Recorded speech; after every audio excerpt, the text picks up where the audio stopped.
नमस्कार. आपण ऐकत आहात काही असं काही तसं.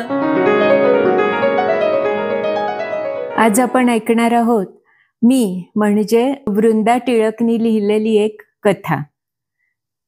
कथा काल्पनिक आहे. कथेचं नाव आहे का न दे पोहे. सूर्योदयापूर्वीचा मंगल प्रहर. सारं वातावरण कसं अगदी प्रसन्न होतं. मंगलगिरी नगरीमध्ये हळूहळू नगरवासियांची हालचाल सुरू झाली.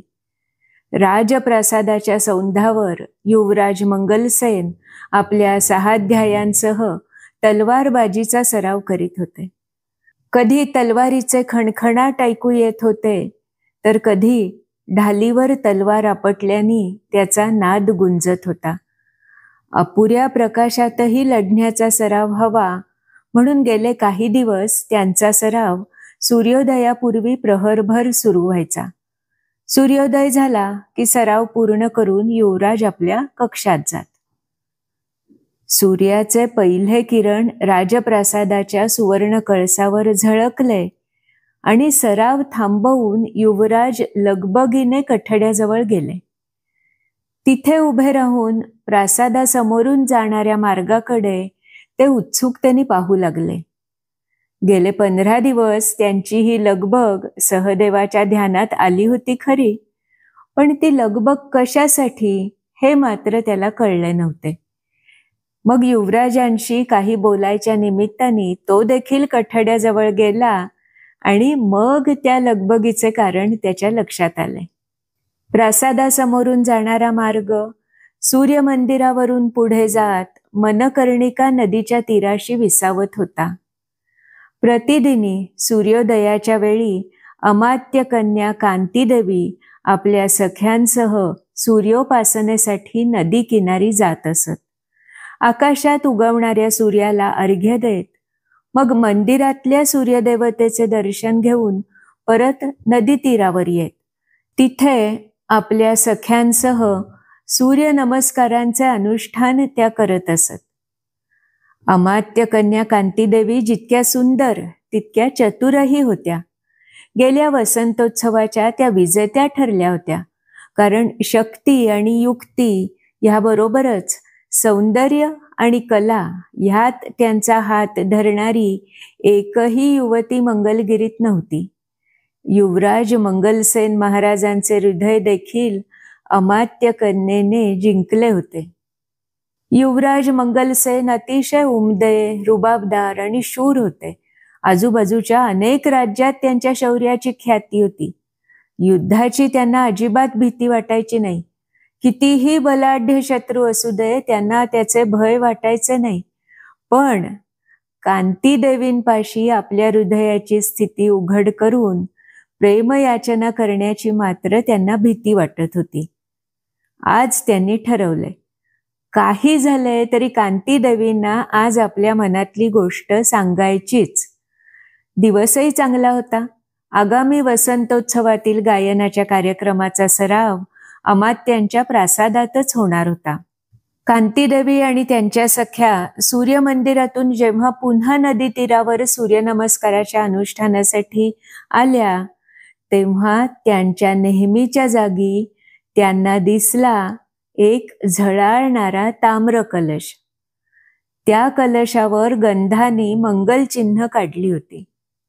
त्यावर आम्रपर्ण आणि श्रीफळ शोभत होते. सखी प्रियंवदा क्रोधित होऊन म्हणाली, हे काय आता? हे आपलं नित्य अनुष्ठानाचं स्थान आहे. हे सर्वांना विदित असताना कोणी इथेच का बरं मंगल कलश ठेवायचा? असं म्हणून ती तो कलश उचलून ठेवू लागली. थांब जरा, कांतीदेवी म्हणाल्या आणि तिच्या हातातून कांतीदेवींनी तो कलश घेतला. श्रीफळ बाजूला करून त्यातील जलात त्या काही शोधू लागल्या. त्यात त्यांना सुपारी मिळाल्यावर त्यांच्या चेहऱ्यावर प्रसन्नता, विचारमग्नता आणि लज्जा यांचा संगम होऊन त्या अधिकच सुंदर दिसू लागल्या. पण लगेच स्वतःला सावरून त्यांनी तो कलश जवळच्या अक्षय वटाच्या पारावर ठेवून दिला आणि मग सख्यांबरोबर आपले सूर्यनमस्काराचे अनुष्ठान पार पाडले. तिथून निघताना त्यांनी एक आगळीच गोष्ट केली. ती म्हणजे त्या कलशा शेजारी आपल्या पूजेच्या तबकातील काही अक्षता ठेवल्या, गंधाने तिथे उखळ काढले व त्याच्यासमोर सूर्य काढून त्यापुढे -2 असे चिन्ह देखील काढले. सखी प्रियंवदेने ही कोणती रेखाकृती असं विचारलं तेव्हा काहीच उत्तर न देता त्यांनी स्मित केले व त्या तिथून निघाल्या. काही वेळाने सूर्यमंदिरातून दर्शन घेऊन युवराज मंगलसेन त्वरेने अक्षयवटाच्या पाराजवळ आले. तिथे कलश पाहून प्रसन्न झाले, पण कांतीदेवींनी काढलेली रेखाकृती पाहिल्यावर विचारमग्नही झाले. त्यांचा चेहरा उत्कंठेने भारून गेला. सहदेवानी हे काय असं विचारताच, धीर धर, लवकरच उलगडा होईल असंही ते म्हणाले. 9 वाजल्याची सूचना मंजूळ आवाजात समयदर्शिकेने देताच वसंतोत्सवाच्या गायन कार्यक्रमाच्या तयारीसाठी काही गायक अमात्य प्रासादात जमले.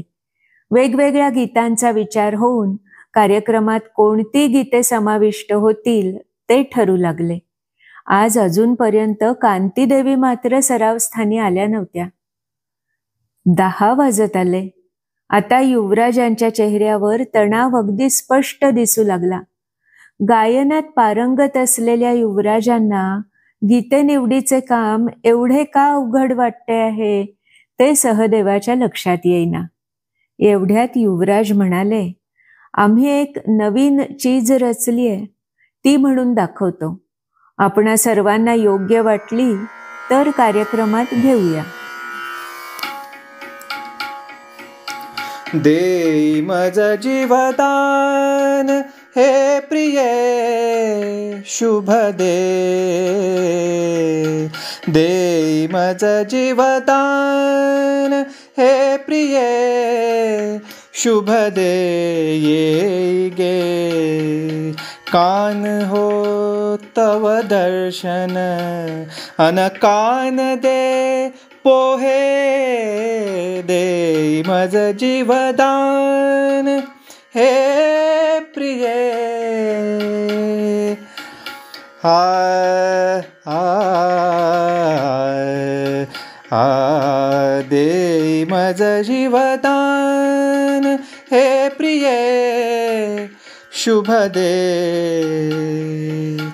कान हो तव दर्शन अन कान दे पोहे. कान हो तव दर्शन अन कान दे पोहे. कान हो तव दर्शन अन कान पोहे. कान हो तव दर्शन अन कान दे पोहे. देई मज जीवदान. ते त्याच ओळी आळवून म्हणू लागले. सहदेवाला कळेना, आज युवराजांना झाले तरी काय, नेहमीचे त्यांचे शब्द प्रभुत्व गेले कोठे. गीतात पोहे हा शब्द अजबच. त्या गीताची चाल मात्र फार चित्ताकर्षक होती. युवराज उत्तम गायक तर होतेच, आणि आज त्यांचा आवाज अतिशय भावविभोर झाला होता. सगळ्यांना ते गीत फार आवडले. इतक्यात मुदपाक खाण्यातील सेवकांबरोबर स्वतः कांतीदेवी दालनात आल्या. सेवक विविध स्वादिष्ट पदार्थांची तबके ठेवू लागले. त्यांच्याकडून एक तबक घेऊन कांतीदेवींनी स्वहस्ते ते युवराजांच्या समोर ठेवले. ते होते कांदे पोह्यांचे तबक. युवराजांचा चेहरा आनंदाने उजळला. त्यांनी गुलाब पुष्प देऊन कांतीदेवींना अभिवादन केले. कांतीदेवींनी सस्मित चेहऱ्याने स्वीकार करत प्रतिसाद दिला. त्यानंतरच्या घडामोडी फारच त्वरेने घडल्या. माध्यान्हीनंतर 4 घटिकांनी प्रत्यक्ष महाराज व महाराणी आपल्या लवाजम्यासह अमात्य प्रासादात गेले व त्यांनी अमात्यांकडे युवराजांसोबत कांतीदेवींच्या विवाहाचा प्रस्ताव मांडला. अमात्य अतिशय प्रसन्न झाले. ते महाराजांना म्हणाले, आपल्याशी सोयरीक जुळावी हे तर माझे परमभाग्य, पण आधी कांतीदेवींची संमती विचारायला हवी. महाराणी स्मितपूर्वक म्हणाल्या, त्याची चिंता आपण करू नये अमात्य. युवराजांनी त्यांची संमती आधीच घेतली आहे. राजप्रसादात चालू असलेल्या विवाहाच्या तयारीच्या धामधुमीत सहदेव आणि युवराजांची निवांत भेट होणं तसं कठीणच झालं होतं. पण संधी मिळताच सहदेवानी प्रश्न केलाच, युवराज, आपण कांतीदेवींची संमती कधी घेतली होती? युवराज हसून म्हणाले, कांतीदेवींसारख्या चतुर स्त्रीचे मन जिंकायचे तर मग मार्ग देखील तेवढाच अभिनव हवा होता. तो मला सापडला. मी मंगल कलश तिथे ठेवल्यावर कांतीदेवींनी त्यात सुपारी आहे की नाही ह्याची खात्री केली.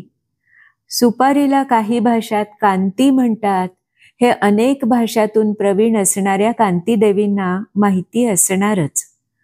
मंगलच्या हृदयात कांती आहे की नुसताच मंगल कलश देऊन विवाह प्रस्ताव आहे हे त्यांनी पाहिले आणि मग खात्री होताच उत्तर दिले ते मंगल कलश अक्षय वटाच्या पारावर ठेवून. तेव्हाच खरे तर तो विवाहासाठी होकार होता, पण तो प्रत्यक्षात येणार होता जर का मला सांकेतिक भाषा समजली असती तरच. त्यांनी तिथे तांदुळाशेजारी उखळ काढून त्याचे पोहे होताना दाखवले. सूर्य -2 म्हणजे 12-2 बरोबर 10 वाजता. हे आम्हाला कळले तरच तो होकार प्रत्यक्षात येणार होता. म्हणूनच आम्ही संधी शोधत होतो ते सांगायची. ती संधी मिळेपर्यंत आम्ही अस्वस्थ होतो. म्हणून आम्ही गाण्यातून कान दे पोहे म्हणत होतो. प्रत्यक्ष होकार कळणार होता तो कांतीदेवींनी आम्हाला पोहे दिले की. त्या पोहे घेऊन निघाल्या होत्या, पण आमचे कान दे पोहे, कान दे पोहे असे सारखे ऐकून मुदबाग खाण्यातील आचार्यांना कांदे पोहे करावे असे वाटले. चरक संहितेत तर कांद्याचे महत्त्व सांगितलेच आहे, पण शूरांना कांदा अतिप्रिय हे तो निष्णात आचारी जाणत असणारच. पण इकडे कांदे पोहे तयार होईपर्यंतचा विलंब आम्हाला असह्य झाला आणि त्यामुळेच आमच्या गाण्यातील ताना जास्तच भावविभोर झाल्या होत्या. शुभ मुहूर्तावर युवराज मंगलसेन आणि कांतीदेवींचा विवाह झाला. त्यांच्या परस्परांवरील प्रेमाच्या आणि आनंदी सुखी सहजीवनाच्या कथा पुढे अनेक वर्ष लोकांच्या आठवणीत राहिल्या. त्याचीच एक खूण म्हणून आनंदात असताना, प्रेमात असताना, लग्न ठरवताना कांदे पोहे करण्याची पद्धतच बनून गेली. आपण ऐकत होतात वृंदा टिळक लिखित कथा कान दे पोहे आणि ह्यातील गीत गायलं होतं पुष्कर कान्हेरे यांनी. त्याबद्दल पुष्कर कान्हेरे यांचे मनपूर्वक आभार.